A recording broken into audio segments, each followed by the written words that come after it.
This is the Breaker.news podcast for the week of February 2nd, 2025. I'm Bob Mackin, publisher of the Breaker.news and host of the Breaker.news podcast. Welcome to edition number 381. The Breaker is your source for news, opinion, and analysis about British Columbia issues, institutions, and influencers. Later, I'll tell you how you can support the Breaker. On this edition, headlines from the Pacific Rim and the Pacific Northwest. I award a virtual Nanaimo bar to a difference maker.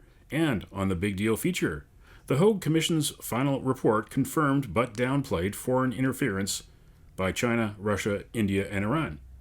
One of the people who testified at the public inquiry is my guest, Kenny Chiu, the Conservative MP in Steveston, Richmond East from 2019 to 2021, who was the victim of a pro-China disinformation campaign. And a follow-up about Vancouver's Memorial South Park.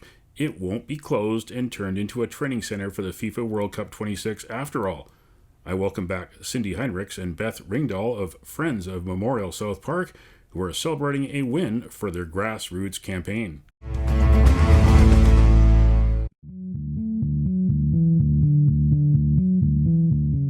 This is the Big Deal feature on the Breaker.news podcast.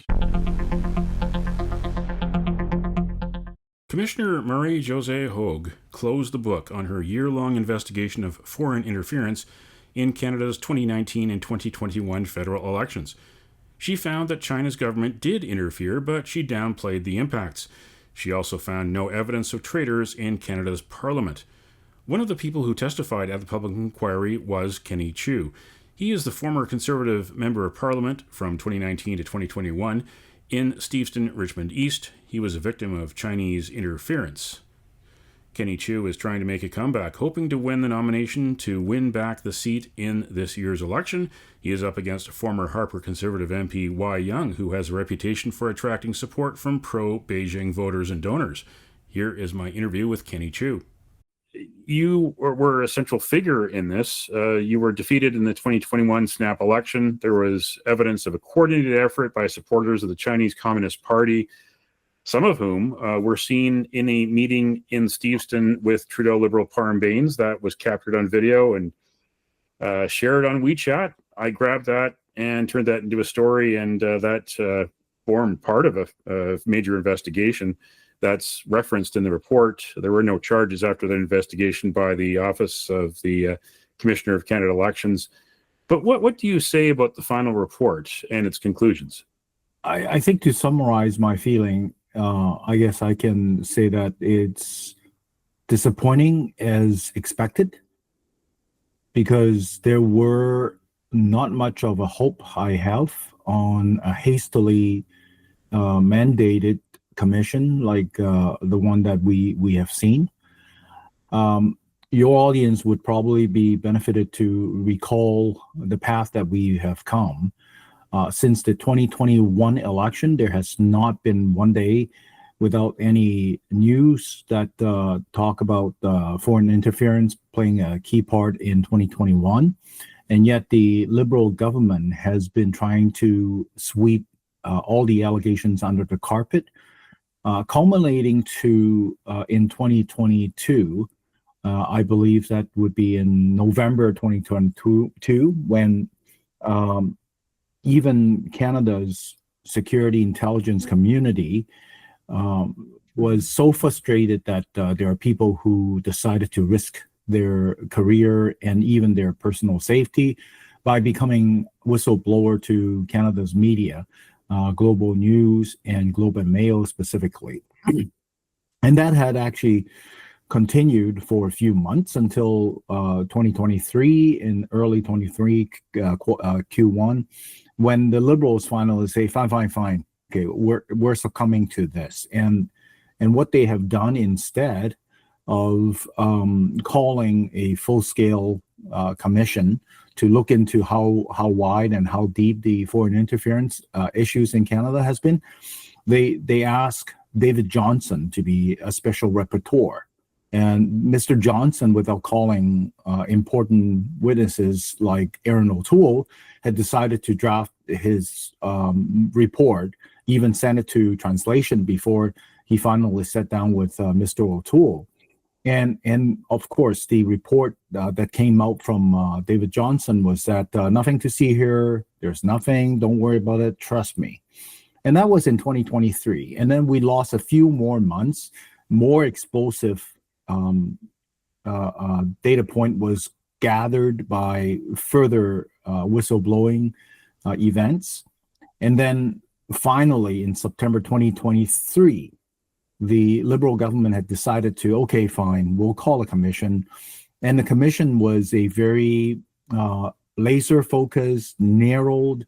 It's not to see how foreign interference had penetrated and impacted Canada. But, in 2020, 2019 and 2021, certain specific areas, and to look at the alphabet soups of organizations that Justin Trudeau came up with in 2017, how effective it is, whether there's any room for improvement and all that good stuff. The Hogue Commission, it's supposed to table a report last December, 2024 December, so they have a little bit more than 1 year. And we know that the Commission's mandate, on the other hand, has been expanded to cover first India in November 2023, and then subsequently NSICOP report in June 2024. So more to look at, still very narrow mandate, and then the time doesn't change much until Judge Hogue actually asked for a month extension. So with all that backdrop in place, the Liberal government also had decided to pick, of all people, instead of a professional national security expert, professors or senior bureaucrats that's been handling international relations and all that, they've decided to pick an appeal court judge from Quebec, of all places. And we know that foreign interference has been happening a lot across Canada. But, Quebec probably will have their own specific or very special view on the issue.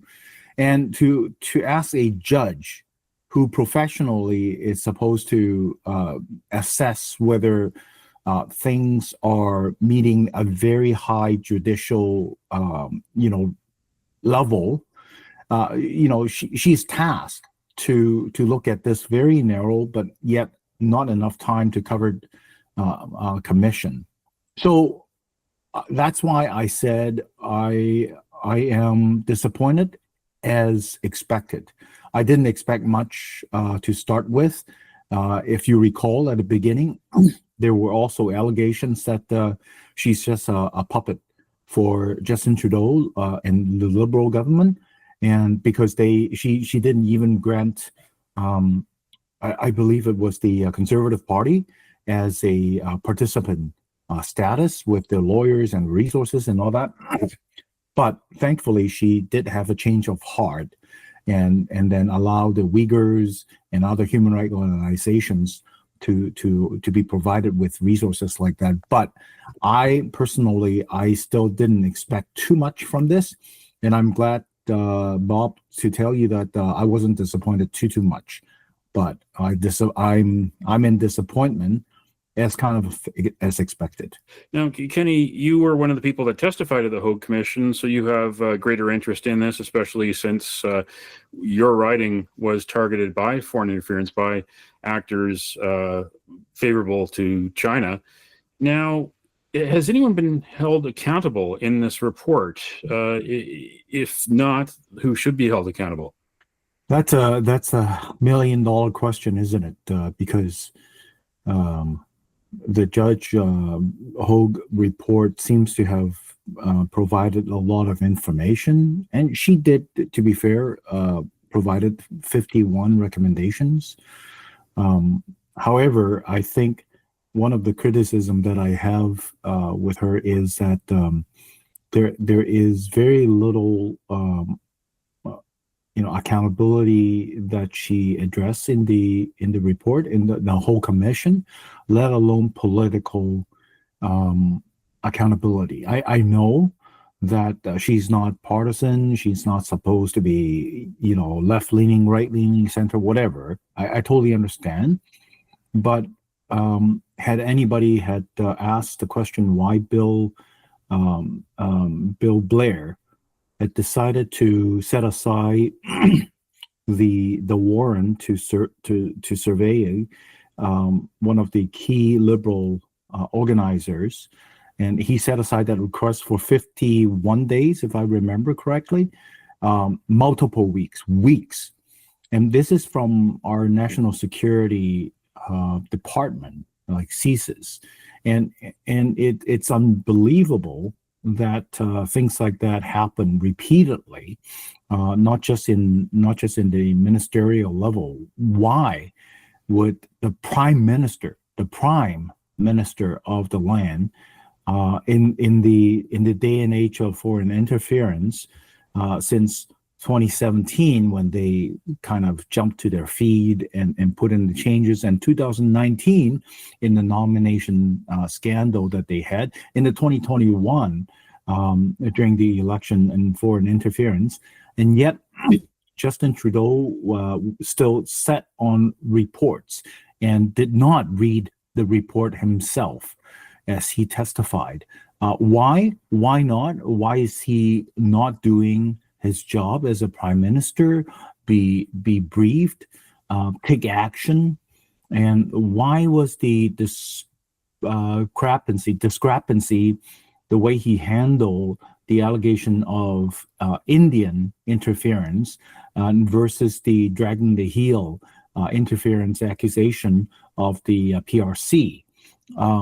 There has been zero political accountability that's being held.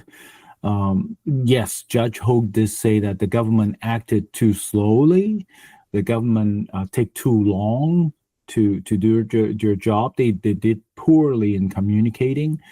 But in Chinese, there's an accusation that says, we're here to help you by scolding you less.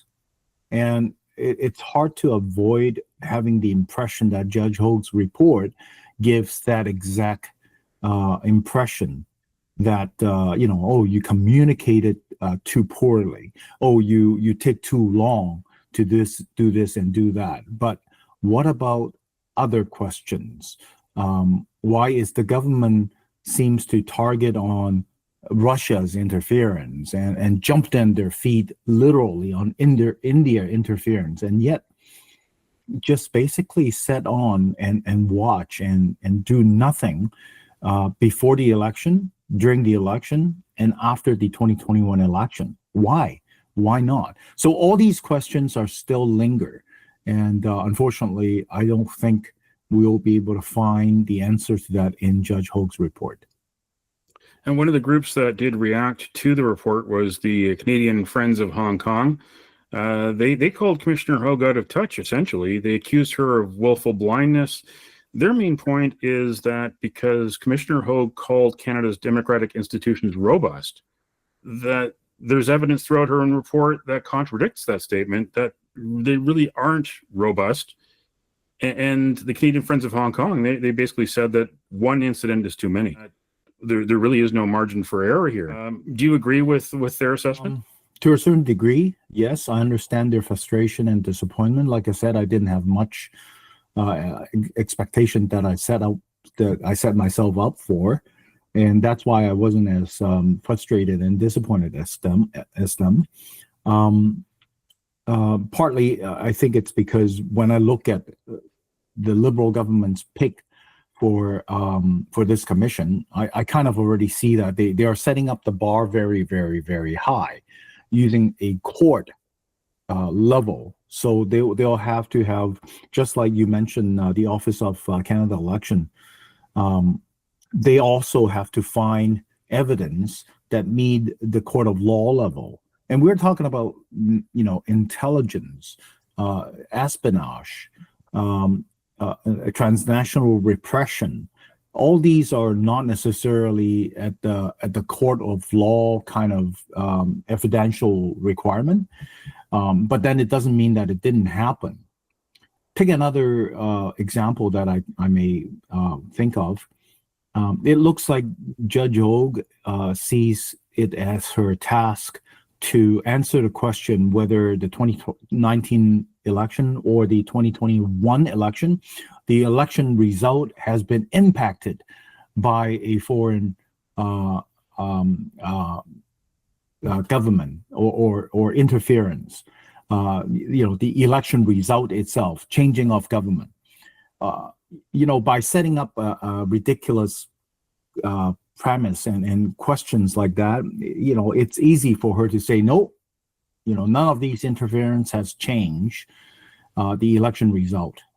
We understand that there were 338 ridings in the 2021 election. So in order for a foreign power to come in and did the interference so much so that it will change the result, it will have to be an unbelievable scale and brute force. Now, the irony is that by not shining lights into that corner, she may actually have encouraged setting the bar so high. She may actually have encouraged these regime in continuing what they have done in Canada, and that's not something that we are expecting. And the other example I can think of is by just singling out Stevenson Richmond East, but as a riding that may have their results changed. She is ignoring the more than a dozen riding that the Conservative has argued that has been impacted by foreign interference, the disinformation that's been circulated against Aaron O'Toole, and even using Kenny Chiu, the candidate for Stevenson Richmond East in Toronto. So it almost looked like, just judging from her report, that these interference, these people who have been fooled, these people who have been exploited in all the other writings, doesn't matter. No, yeah, like I know the bar cannot be as high as even one vote being exploited by disinformation. It's not acceptable. That would be a way too high as a bar, and it will take forever to get there. But not even to mention about the large scale of impact of disinformation outside of Stevenson Richmond East, to me is a bit underplaying. And there are certain individuals in Twitter X who, right after the election, had looked at the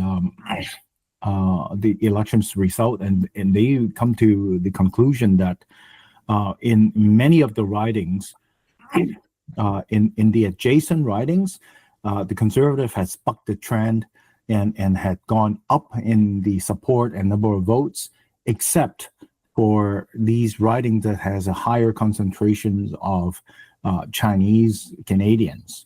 And Judge Hogue had not looked at that at all, and it's just saying, oh, everybody else is fine. It didn't change the election result in 2019, 2021. And even for Stevenson Richmond East, she was using, again, the judicial court of law language to describe it. May have been impacted, the result of Stevenson Richmond East, due to disinformation, misinformation from a foreign adversarial government. For you, that you're running for the nomination to try to take back Stevenson Richmond East in the 2025 federal election, whenever that happens, whenever the Liberals get their house in order with their new leader, the new prime minister, is supposed to happen in March. And when they end the prorogation of Parliament, we'll know shortly after that when we might go to the polls this year. But on the broader issue of foreign interference, what should happen next? Well, Bob, I one thing I have so far been very critical of Judge Hogue's, but one thing I have to give her credit for is to at least describe the conundrum and the situations that Canada is facing with the word existential crisis. It is not an exaggerated word that we're in.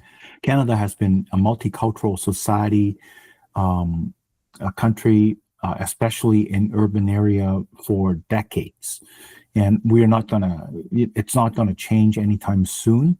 And the thing is, in other words, there are going to be culture mixing in it, and that leaves a huge door for these adversarial countries, even those that we sometimes call allies, to come in and influence at the expense of Canada, for their benefits. And so if we don't do something, if we don't at least progressively continue being vigilant, we stand to have more fractured societies, as we have seen. So I can only pray and hope. It is my thinking that we need to look at the 51 recommendations that Judge Hogue had provided very seriously, and start implementing many of them, and especially the ones that does not require legislative changes, especially those that do not require legislative changes. Any government should look into tightening them up. When we discuss about this topic, it's almost like as if you and I assume there is no federal government in Ottawa anymore. Unfortunately, sadly, that's exactly what the problem that we're facing. Ottawa is in complete chaos right now. So even if we had a federal government that is fully in charge with undivided attention,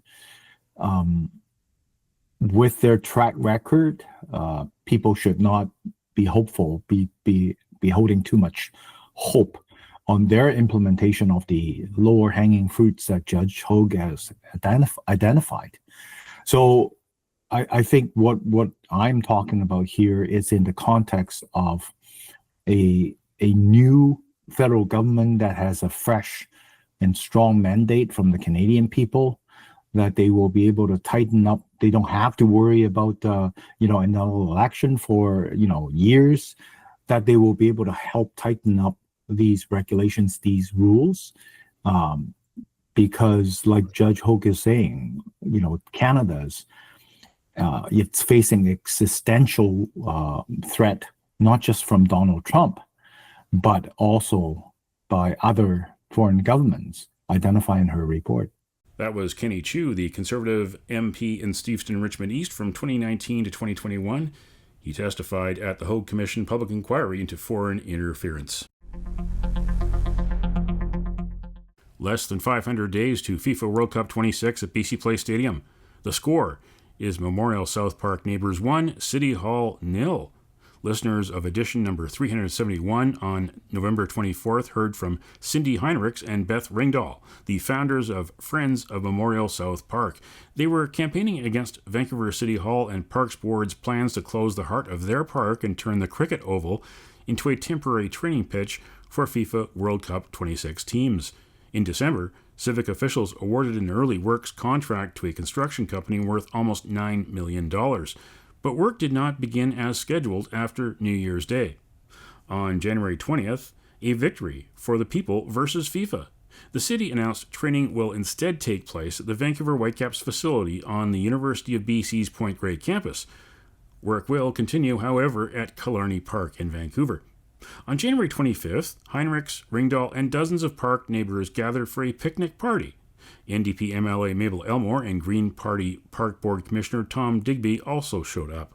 I spoke with Cindy Heinrichs and Beth Ringdahl about their Our Park, Not FIFA's Field campaign. You've won the battle. The City of Vancouver decided to go somewhere else, to not close Memorial South Park and hold FIFA 26 training here in June and July 2026, which would have meant closing in January 2025 and reopening in October 2026 or so. What's your reaction? How do you feel? Cheers. Cheers. We're thrilled, elated, Overjoyed. relieved, and very heartened that the community came together and fought this because that is what it took.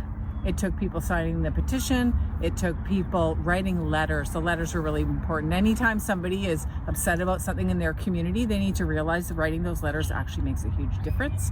And a lot of people came together to get it to the point where the people with power noticed. And then the Parks Board really took this up and spearheaded this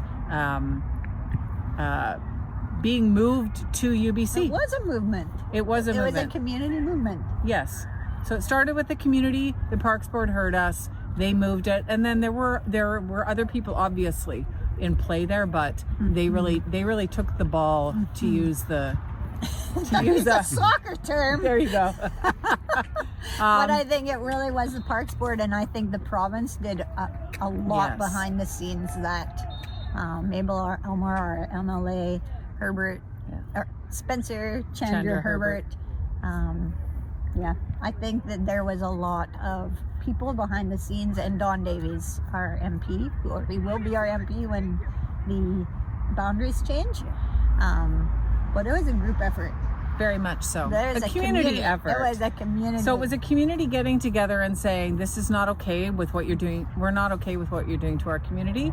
And people rallied and our voices were heard. So we feel like it's a victory for democracy. Mm-hmm. The day that Trump was inaugurated was the day we found out we got to keep our park. It was perfect. It was like a balance in the universe, you know? It was It was amazing. But it wasn't so easy at the start, though. No. You were in some ways talking to a wall to some of those people at City Hall, to the politicians. Definitely. It was hard to get their attention at first. It was very hard to get their attention. Yes. No one would even tell us what the plan was. We had, found it online, but, the bathrooms were going to be behind a fence for 2 years. So everybody who was using the other areas of the park was going to have, we kept asking, do we get porta potties? Will they be pink? Nobody was going to even provide washroom facilities for this community using the lacrosse field, So that the FIFA synthetic players field. could have their showers. Yeah. It So was terrible. It was really hard, actually, but there's a word for that? When you have to work till you get to this point where, what is that? The perseverance. Tipping point. Thanks. Well, it was perseverance. I think We were tenacious. tenacious. Yeah. And I think Remembrance Day, the armistice ceremony, we had so many civic elected officials here with Tom Digby really helped introduce us to Trevor Ford at City Hall, some councillors, and I think them just coming to see this beautiful park actually helped. And then we had a few well-timed emails after that. There was a tipping point, I think, at some point when they realized we had, I think, like 1,500 people on the petition, and then there was an information session on November 30th. And they expected, apparently, one of the junior staffers told me they expected about 20 people, and the conservative number of how many people showed up was 200. And I think that made a big difference because people realized, and people were asking questions, but I think that the people with power realized, well, wait a second, people aren't okay with this. And there's a stink here. And a lot of people asked questions, really good questions at that, and I think it made a difference. It made a big difference. I think also maybe South Van, it's a big win for South Van too, because historically they just popped things in our neighborhood. Really? And I think this is the first time that really there was just a group that got together to say, we are organized, we are Relentless. And I think they thought it was an area where they could kind of do this and be like, oh, sorry. And in contrast, I'm hearing from people from Killarney area right now that they're not happy about it, and they're wondering why ours is stopped and theirs isn't. And I think the difference is that there was no voice. I don't know why, what happened that was different, but I think it was, some of us shouted super, super loudly, and then other people joined us. So it was that joining in of voices, but that community, there are people apparently who are not happy about this either. So this is how democracy works, right? Is all the people get together and speak. It's not just something that happens on election day. Do you think that City Hall and the Park Board may have learned a lesson because they decided about this in secret in October of 2023 and waited until mid-July 2024 to announce it? There was no public consultation. It was, this is what we're going to do at the park. I don't know if they learned a lesson in general. I think that the Parks Board, I can't speak for City Council because I haven't interacted very much with City Council, aside from Adrian Carr and Pete Fry, who I felt really heard us. Apart from them, I haven't really heard very much of the messaging, but I know from my interactions with the Parks Board that they really heard us. I think that they didn't realize what was actually happening here. They were told we were getting a legacy. We weren't getting a legacy, and that's what they recognized. I think it was December 9th in the Parks Board meeting. So I think they realized they needed to look at it more closely. So I feel like they actually said in that session, I believe, that if they had known in 2022, they would never have okayed this in the first place. So I do think that they had the best intentions. And once they realized how upset people were, they took action. The Parks Board, I'm speaking of specifically, because they did spearhead this. We spearheaded it, and then they took the ball. But I do think it's a lesson for the whole World Cup committee, yes, and the community to ask more questions about the $580 million. This is kind of the canary in the coal mine. The gold mine for us was a coal mine. But, to take our lesson for, 15 million prior to security, we were in with Trevor Ford in City Hall, and he said, this decision has saved the city tens of millions of dollars. So I think maybe it's when they started looking at the security budget on top of the actual park budget, that probably also sealed the deal for UBC, because they had to go do the security there anyways, because Team Canada will be using it as a base camp, which again, that doesn't seem to be formally announced yet. But so what next for you and for the park? We're just going to enjoy it. No, it's our 100-year centennial next year, and we didn't think we could be in our park. We were actually going to be not allowed on any part of our park for 6 weeks, starting around the time of the 100th birthday of this park, which was created by women, by the way, who wanted to honor the people, the men who fell in World War I, and we weren't going to be allowed to celebrate on this land. Men that fought for our freedom. Yeah, it was just talk about tone deafness. So we're planning our centennial. And we're actually hoping to get it turned back to the name that it originally had, which is South Memorial Park. Nobody in this neighborhood who grew up here calls it Memorial South Park. And so we're hoping for that. Yeah. And in our meeting, City Hall sounded very supportive, because they say they really love centennials. And we already asked about potentially getting this declared a historic part of the city with little champagne. So especially the field house, for example, if we could bring back some of the heritage elements and get this declared that there would never be any used for commercial purposes, that it will stay track, green space, cricket pitch, without, and that community consultation would have to be in place, so we don't have to fear anyone taking over the park again. That was scary to think that decision could happen without us knowing. And anything else you'd like to say? I have one thing, is that we're sort of have some disinformation on social media that we've lost this amazing soccer facility, and I think we really would love to have that, clarified. That of what the actual legacy was, which Parks Board recognized on, I think it was the 9th of December. There was no legacy. Parks Board recognized that. So there seems to be this disinformation happening. People think we were going to get a gym. People think we were getting this FIFA grade field that was, we can't afford, the city can't afford to maintain a FIFA grade field. Why would they? Yeah. But this field is in such bad condition that it needs all the drainage system and stuff, and this track and it's beautiful. Yeah. Why are people saying this? We would like there to be some clarity on what actually was being promised, because there seems to be a lot of messaging online right now that we've taken something away from the community by stopping this FIFA field from happening, and that's actually not the case. And if people look at the record, they will see that that's actually not the case. That was Cindy Heinrichs and Beth Ringdahl, the founders of Friends of Memorial South Park. Keep listening to the podcast and reading theBreaker.news for coverage of FIFA World Cup 26.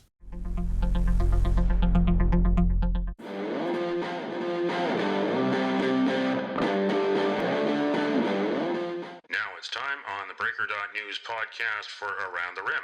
We look at news headlines around the Pacific Rim. In the Taiwan news, high-speed rail loop of Taiwan proposed. Return trip from south to north takes about 3 hours. Railway Bureau Deputy Director General Yang Cheng-chun said the loop would comprise 4 connected sections, with each taking about 90 minutes of travel time. The Kaohsiung-Pingtung phase is set to begin in 2028. It should take around 11 years to complete. In ABC News Australia, what we know about the couple allegedly linked to the Doral caravan.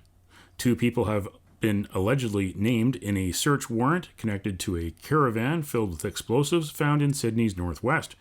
The caravan was discovered in Doral earlier in January.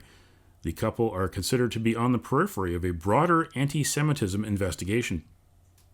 In the Los Angeles Times, what or who started the Palisades fire? 2 leading theories emerge as investigation intensifies. Sources with knowledge of the inquiry said there are 2 leading theories. An 8-acre blaze that fire officials thought they had put out on January 1st in the same area reignited and spread because of intense winds, or a new fire was somehow sparked nearby that morning. Sources have told the Times the blaze appears to have human origins. That's Around the Rim on this edition of the Breaker.news podcast.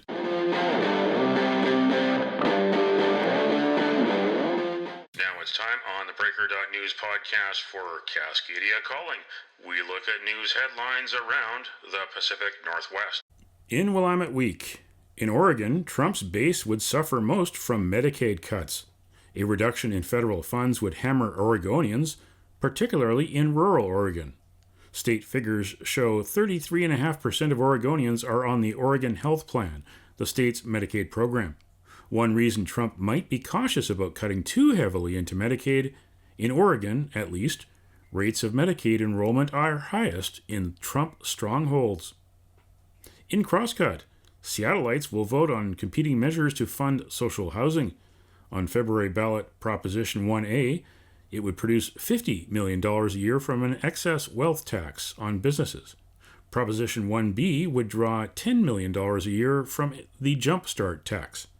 Social housing advocates in Seattle argue that with the city's ever-rising cost of living, middle-income earners such as teachers, librarians, and service workers are also getting priced out of the city by the private housing market.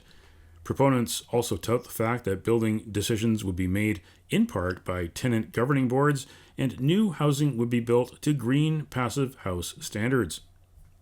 And check out theBreaker.news and bobmackin.substack.com for the stories behind these headlines. How much were taxpayers dinged for the NDP's ad agencies, private jets, bus, Facebook, and Airbnb? And Vancouver's World Cup organizers have big plans for surveillance camera network. Read the stories behind the headlines. Go to theBreaker.news and introducing bobmackin.substack.com. Visit me there too. That's Cascadia Calling on this edition of the Breaker.news podcast.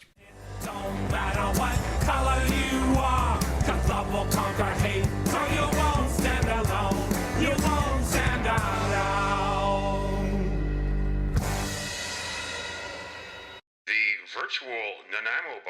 Brought to you by Spruce Hill Contracting. Every week we end the Breaker.news podcast on a tasty note by awarding the goodness of a virtual Nanaimo bar to people making a difference. A virtual version of the province's favorite dessert bar goes this week to the communities of Christians, Jews, Muslims, Sikhs, Hindus, and Buddhists who work for the common good across British Columbia, often apart but often together. It is World Interfaith Harmony Week in BC until February 7th, and you can nominate someone for a virtual Nanaimo bar. Send me an email to bob@theBreaker.news.